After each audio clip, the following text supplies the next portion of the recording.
क्या तुम समझती हो? तुम जानती हो, मेरे पापा ने आज तक मेरी माँ से सीधे मुंह बात तक नहीं की, लेकिन हमें तुम्हें अपना बाबू मान लिया यार। क्या तुम समझती हो? तुम जब चाहो अपनी माँ से फोन पे बात कर लेती हो। पापा की तबीयत कैसी है? दोनों भाभीयों में से ज्यादा काम कौन सी भाभी अच्छी करती है? आज घर में सब्जी कौन सी बनी है? मैं तुम्हें कभी भी नहीं रोकता और ना ही रोकना चाहता हूँ, लेकिन तुम्हारे रहते मैं अपने ही घर में अपनी माँ से 1 मिनट बैठकर बात नहीं कर पाता। क्या तुम समझती हो? कभी भी अगर मैं माँ के साथ थोड़ी देर बैठकर बात करने लगूं अकेले में, तो तुम्हें लगता है माँ मुझसे तुम्हारी चुगली करने लगी, और मेरे ऑफिस से घर आते ही तुम झट से दरवाजा बंद कर लेती हो, पर माँ कभी भी कुछ नहीं कहती। क्या तुम समझती हो? पापा ने जमीन खरीदी, दुकान खरीदी, ये घर बनवाया, कभी आज तक माँ से पूछा नहीं, सिर्फ बताया। कभी सलाह मशवरा तक नहीं किया। लेकिन मैं साला 250 की टी शर्ट भी खरीदता हूँ ना, तो तुमसे 300 बार परमिशन लेता हूँ। बाबू कलर ठीक है ना? प्रिंट तो ठीक है ना? लूं कि नहीं लूं? क्या तुम समझती हो?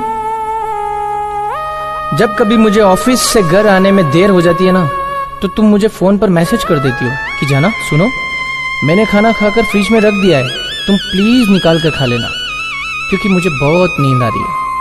लेकिन माँ तब तक नहीं सोती जब तक मैं खाना खाकर यहाँ सोने नहीं आ जाता। अपने बेटे के लिए माँ के इस प्यार को क्या तुम समझती हो? गुप्ता आंटी माँ की इकलौती सहेली है। कभी किसी एक दिन शाम को आकर माँ के पास थोड़ी बैठकर हंसी मजाक सी करने लग जाए, तो उसी वक्त तुम्हें फुल वॉल्यूम में गाना सुनने का मन करता है। लेकिन जब कभी तुम देर तक सोती रहती हो ना, सुबह माँ अपनी कृष्ण जी की आरती भी धीमी आवाज में चलाती है, ये ध्यान रखते हुए कि कहीं तुम्हारी नींद ना टूट जाए। क्या तुम समझती हो? हाँ, तुम पत्नी हो मेरी, हमने 7 फेरे लिए हैं। जीवन के हर पड़ाव, हर परिस्थिति में तुम्हारा साथ देने की कसम खाई है मैंने। तुम्हारा पूरा हक बनता है मुझ पर, लेकिन जिस माँ ने मुझे 9 महीने अपनी कोख में रखा, उस माँ का हक क्या तुम समझती हो? तुम्हारे लिए तुम्हारा घर, तुम्हारे माँ बाप, भाई, बच्चा, पति, इन सब लोगों को अपना परिवार मानती हो। यही सब तुम्हारे रिश्ते हैं। और मेरा घर और मेरे माँ बाप, ये रिश्ते क्या है? शादी सिर्फ 2 लोगों के रिश्ते का नाम नहीं है यार।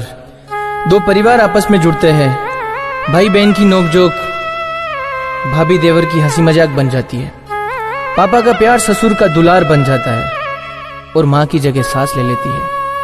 और उसी हक से माँ ने जरा सा तुम्हें डांट क्या दिया, तुम उन्हें पलटकर जवाब दे देती हो। वही तुम्हारी खुद की माँ तुम्हें 4 लोगों के सामने थप्पड़ भी लगा देना यार, तो तुम उन्हें पलटकर जवाब नहीं देती, तब भी प्यार से ही बात करती हो। मैं तुम्हें अकेले को दोषी नहीं ठहरा रहा हूं, इसमें तुम्हारे अकेले की गलती नहीं है।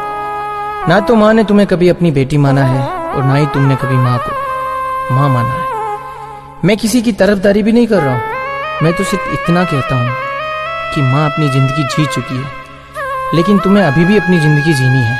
तो क्या हुआ यार, अगर माँ थोड़ी जबान की खड़ी है, अगर तुम भी वही गलती करोगी जो माँ करती है, तो माँ के 8वीं फेल होने में और तुम्हारी मास्टर की डिग्री में क्या फर्क रह जाता है? बड़कपन जो है ना, गुस्से और अकड़ में आकर रिश्ता तोड़ने में नहीं है, बल्कि झुककर विनम्रता से जोड़ने में है। अगर आज भी तुम्हें मेरी बात समझ में नहीं आ रही है ना, तो तब याद आएगी जब तुम्हारी बहू तुम्हारे साथ बिल्कुल ऐसा ही करेगी, और तुम्हारा बेटा तुम्हें सामने खड़ा होकर तुम्हारी बहू से सिर्फ एक ही सवाल पूछेगा, क्या तुम समझती हो?